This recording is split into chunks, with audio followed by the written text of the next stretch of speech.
On this show, you'll find inspiration, motivation, and advice from experts, as well as valuable tips on how to get started or improve your business. Let's dive into how you can begin and grow your wisdom business. Inspiring others looks different for everyone. How will you inspire?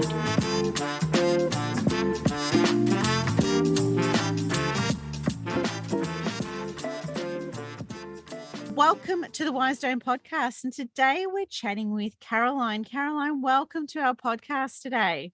Thank you so much for having me. I'm excited for this chat. I want to know more about you. So what is it that you do? Why is it that you do what you do? Yeah. So what I do primarily is help business owners understand how they can create more impact with their business without necessarily having to do more.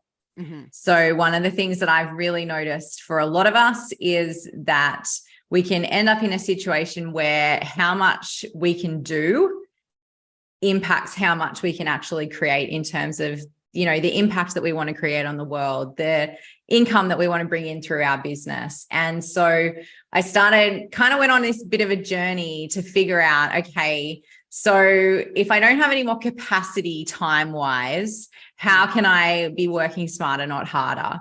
And it led me down this very interesting journey. We can get into more of that, but where it's landed me is really helping business owners understand their own individual, unique genius and energetics for what they are doing. And I look at that through the lens of the system of human design, to really allow us to basically go, okay, this is how I operate energetically, optimally. This is what's going on underneath the surface, and bringing that into our business and going, okay, cool, awesome. We have this amazing business. How can I take these, principles and understandings of myself and basically bring myself in so that I'm doing, all the roles that are right for me. I'm bringing team into the roles that are right for them, and all of us can kind of work together and collaborate together. How can I show up in a way that feels really aligned and easeful for me? What offers really make sense for me to have in my business? So it's really basically often taking businesses that have already had some success and then saying, okay, great, to get to the next level, these are the things that we're potentially going to need to change. And, often we look at the strategy piece, and I kind of come in and say, okay, yep, awesome. I love the strategy piece. I love talking strategy, but also what's going on with your energy? How's your mindset? How's your nervous system? Like, how are all the pieces that are you that ultimately support the business?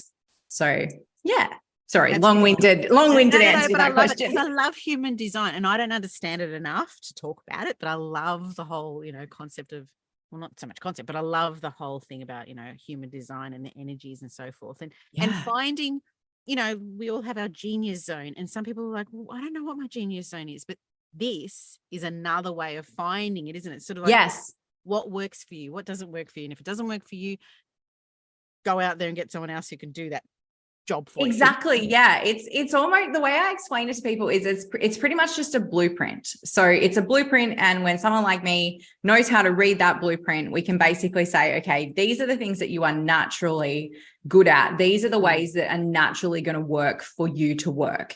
And so it's like, okay, how can we bring that into what you are already doing? Or for some of my clients, they're early in business, and it's like, let's build it like that from the ground up. I mean, I love to do that because then we don't have to like realign later.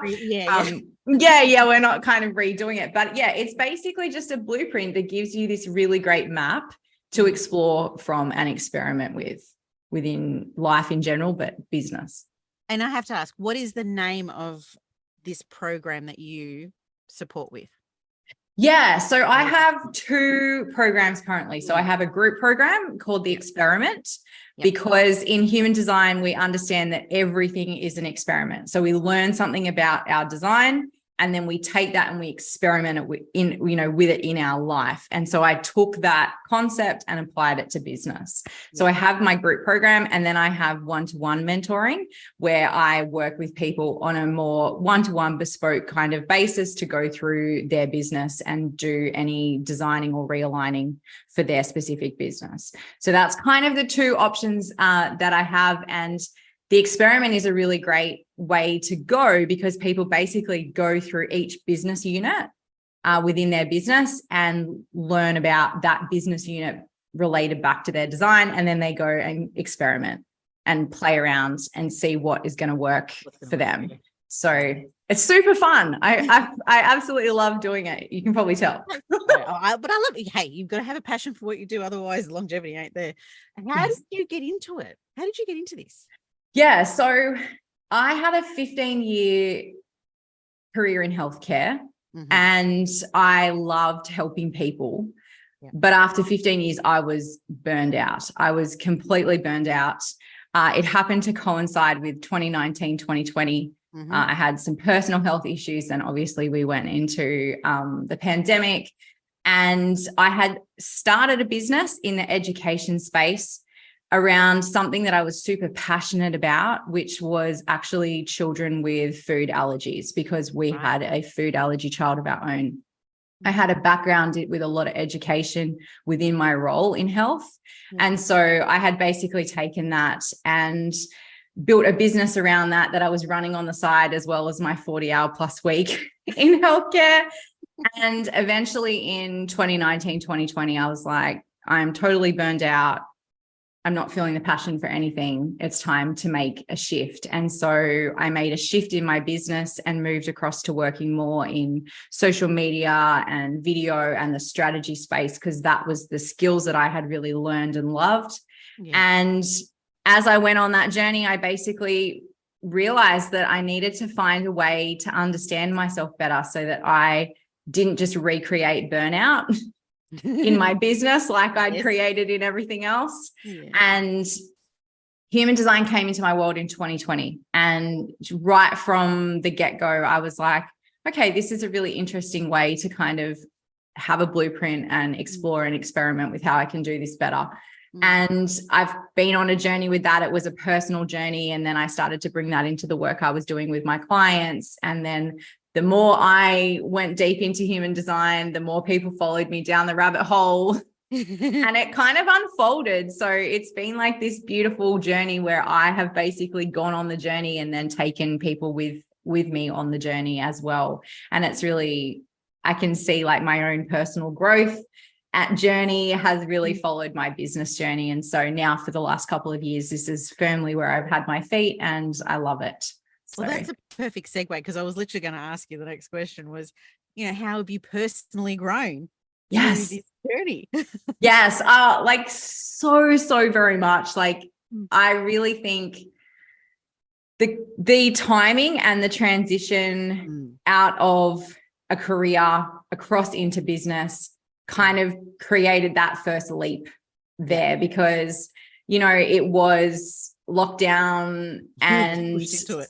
I basically had to sink or swim, and we had personal circumstances. We had so many things going on, and it was like, okay, I have to make this work. Like I have to make this work. And I very quickly realized that my business was only going to grow to the level that I was growing. And so I've been really committed along the way to doing that. And I've done a lot of training and a lot of work through that time to really develop myself and understand myself. And I think that is so key to longevity when it comes to business growth, because we have to have that solid foundation underneath us to support us to be able to keep taking calculated risks and, leaping and creating our parachute on the way down, because business has those aspects to it. So I definitely came in very underprepared, and it's been a massive, growth. We all feel like that. We never feel like totally enough. Hence the,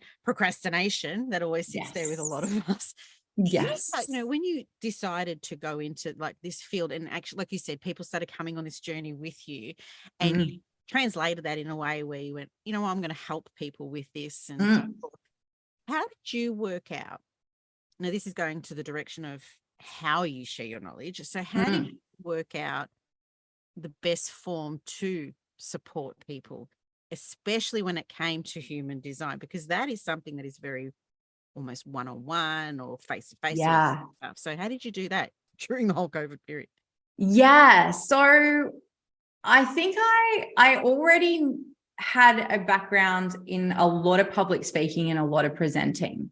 And so right from the start, I wanted that to be part of my business. And so I started by basically presenting human design information to people in a way. And one of the things that people say to me is the way that you present it, it's like, it makes sense of the system. And then I feel like I know how I could actually practically use it.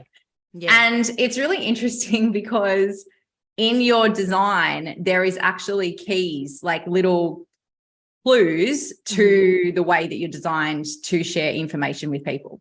And so as I learned about that and leaned into that, it became even more natural. And for me, those two key areas are that I share the practical solutions that people need based in like research and knowledge. And so that really was what I was doing kind of by accident. And then I realized that it actually was energetically aligned, of course. And so I lent into that more. And I think one of the things that I have really developed is a way to share that information in a group format. But so that people can actually then take that and go on their own kind of exploration and journey and be supported through that process. And it's really interesting because traditionally, yes, human design has always been like a one-to-one process. And I'm seeing more and more people who are putting it into a format where it can be more one-to-many. And for me, it always made sense for it to be one-to-many because I had really big goals of the number of people that I wanted to impact, and I wouldn't have been able to do that one-to-one. And I didn't want to be working 60 hours a week because I've been there, done that. So it was finding a way. So really, it started off sort of doing workshops and one-to-one work. And I did that for quite a while, and until I kind of figured out my system and my process and my framework. And then I took it into a group program. And I think that really helped because I went through those processes and I worked with so many people. I knew what the key themes were going to be for people. And so then we could approach it from that perspective when it came to working in the group. And I still have face-to-face components within the group as well, and the options for people to upgrade and do one-to-one, because I do love doing one-to-one. But I also love creating really, really great training environments as well. So that's super fun to do that too. Well, you certainly have a passion for it because you can hear it in your voice. Yes. Yes. No, but I love, and when you better understand what works well for you, you can really emphasize that skill, talent. And I think that's great. You helping businesses to recognize that and helping them to sort of establish and be more efficient, I guess, in a sense as well with how they run their businesses. That's so important. How long does your program, last for when you work with people? Like, do they, there are ways that they can return and so forth as well? Yeah. So that's such an interesting question, because this is something we've been kind of streamlining in the back end and really thinking about going forward. And so my group program is 6 months because it takes time to learn, experiment, and realign along the way. Particularly when a lot of it is self-directed with support. When I work with people in a one-to-one capacity, it depends on the stage of business. Early on in business, because I do a lot of strategy and business building with them, we tend to work for longer together. So it might be sort of a 6-month period. With my clients with much more established businesses, it's actually generally a shorter process. So normally we'll spend 1 to 2 months together, and we will basically go through and map the energetics of the CEO. That's generally who I'm working with. And then I have a process where we actually go through and map the energetics of the team, because quite often, number one, we want the CEO to really only be doing what they're good at. We don't want them to be the bottleneck of everything else. And with all the love in the world, there's a lot of CEOs out there that are bottlenecking other things because they're holding too much responsibility, or they don't have someone appropriate to delegate things to. So it's kind of a process of getting that individual far more aligned, but then we do actually go in and dive into the team. We look at the human design blueprints of the team and how the team comes together, because often what we find is that people have the right people, but they have them in the wrong places. They have the wrong responsibilities.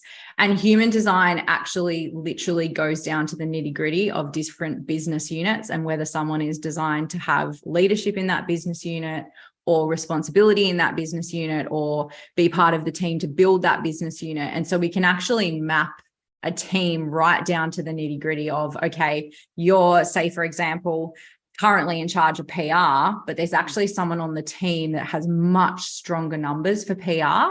And so we can actually kind of play around with the team in the background and just change some of the structures to ultimately get way better productivity, which is always the key sort of marker that we're looking for. And generally the CEO brings me in because they want time back, that they want freedom. They got into business because they wanted freedom, and then they realized that they just like business themselves into a box. And so that's generally the KPI that they're looking for is, can you get me my time back? And I'm looking for, how can we also make the team more productive? So depending on the stage of business, it can look different, but but really I love having the opportunity to be like, okay, tell me all about what's going on. And here's a plan that we can basically execute that's specific to you. Wow. And how does this, and look, I don't know the name of it, but you know how there's other systems out there that, you know, corporates use and so forth. Yes. That, what's the initials? What's it called? Like a Myers-Briggs. Yes. Yeah. How does it differentiate from that? Yeah. So this is so interesting. So I love, like, I have done training in Myers-Briggs. I know a fair bit about the DISC profile as well, which is another really common one that's used. So the biggest difference between human design and that is that human design is based off of the time, date, and place that you were born. So you are not answering a series of questions that you might answer differently today or differently contextually. Your blueprint is based off of when you were born and where. So there's no subjectiveness to the information that we get back through the chart, which I think is probably an upside to the system, because I know even for myself, it can depend on, it can depend on the way that you answer the questions for a DISC profile as to exactly where the DISC falls. So, so this one is done based, on where you're born and the time that you're born. And that gives us the chart. There's no leeway in the chart. The chart is as you were born. And then we can, then we interpret based off of the chart from there. So I guess that's probably, for me, I see that as an upside because it doesn't have that subjectivity. But I think all those systems are amazing, because I think anything that helps us to understand ourselves and other people better makes life better. And it definitely makes business better. So I'd love to see, like, you do a comparison, like to someone. Because subjective is the word, isn't it? Because you could be, and, we hear this very often, the whole imposter syndrome thing. We might be thinking of ourselves in a certain way when in actual fact, it's not. And this is exactly what happened to me. For 2020, I ran my business, courses and coaching, following a very kind of common model, business model. And about 6 months in, I was super, super burned out from the business model. And I honestly thought there was something wrong with me. I was like, there must be something wrong with me. This, like, it doesn't seem to be sustainable for me. I'm watching all these other people that seem to be able to do it exponentially. What is going on? And actually that was around the time that I learned about my design and discovered that I actually was completely energetically different to most of those coaches that were succeeding with that particular business model. And I actually didn't have the energy for that business model. And when I shifted business models in the way that I do things, I was able to have the success without the burnout. So that's definitely something that human design gave me very, very early on, was an explanation as to why I just didn't have long-term sustainable energy available for projects in the way that some people do. And that's actually part of my superpower, is that I am super efficient in a short period of time and then designed to rest. Yeah. My human design type is literally designed like that. Whereas other people have really great long-term sustained energy for the things that they love. That's not me. And there's nothing wrong with me. It's just the way that I was designed. And so it was just about finding a way to make that work. I love it. I'm like, okay, I'm going to get in touch with Caroline after this. Do it. But it's amazing stuff. I really think, the more we learn about ourselves and understand ourselves, the better, because, and look, it comes down to the very simple line that my mum has always taught me. You have to love yourself before you love anyone else. You have to understand yourself. Yes. So it's so, so important. What's the biggest challenge that you've come across through this whole journey? I think the biggest challenge for me has been really ensuring that every step of the way I keep connected to the whole reason that I made the decision to move into business. Right. And the reasoning behind that, truly, when it came down to it, was that I wanted to still be able to impact people, but I wanted to be able to do it on my own terms. And so probably the biggest challenge for me over the time has been continuing to bring myself back to what does my own terms actually mean right now, as my life looks like right now. When I transitioned, my girls were a fair bit younger than they are now. And so, I needed time to support them. I needed flexibility to be with them. Like tomorrow is a really good example. At the very, very last minute, I need to take a child somewhere tomorrow because she made it through to the next round for a representative netball competition. And so we have to travel. Yeah. And luckily and beautifully, I have a business where I was able to basically say, okay, I'm going to record a few lessons early that I would have delivered live on Friday and put them into the portal. And then I'm going to show up live from the car on Friday and just do the coaching, because I want the lessons in the portal to look professional, but I'm happy to do the coaching from the car.